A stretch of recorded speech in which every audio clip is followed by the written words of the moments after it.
also requires a surrender of self to God, because if we are living at the moment contrary to God's will, then God would require us to come back into harmony with His will.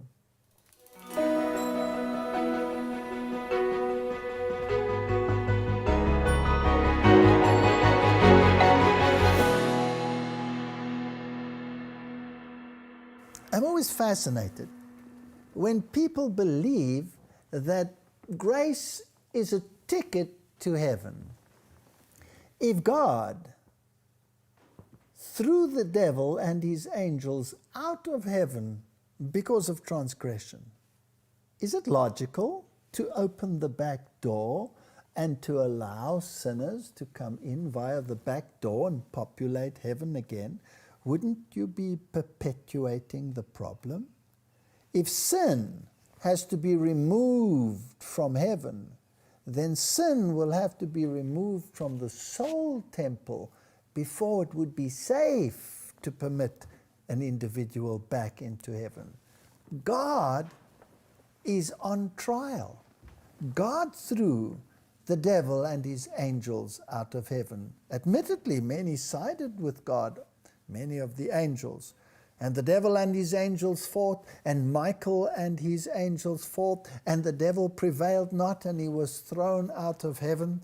So the heavenly realm was cleansed from this thing that had intruded, this thing called sin. Surely God cannot permit sinners, unconverted sinners, to come back into heaven.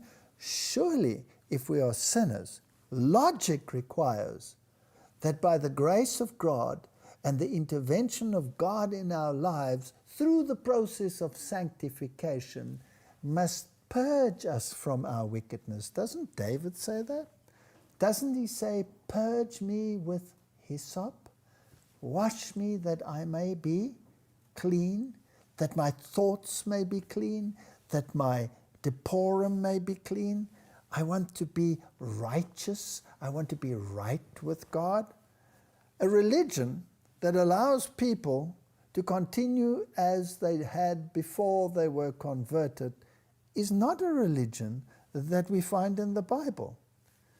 So this issue of right and wrong, this issue of law and grace, these are very, very important theological issues.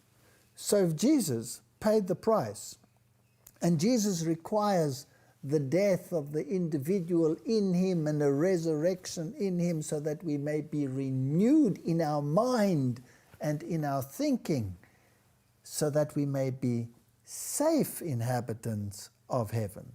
Surely the angels will ask Jesus, "Lord, if you threw out Lucifer and all of his angels, what guarantee do we have that these people that you died for and that you redeemed will be safe in heaven, and that sin will not raise its head a second time?" Jesus would have to guarantee and say, these people have been inoculated against sin. They find sin abhorrent.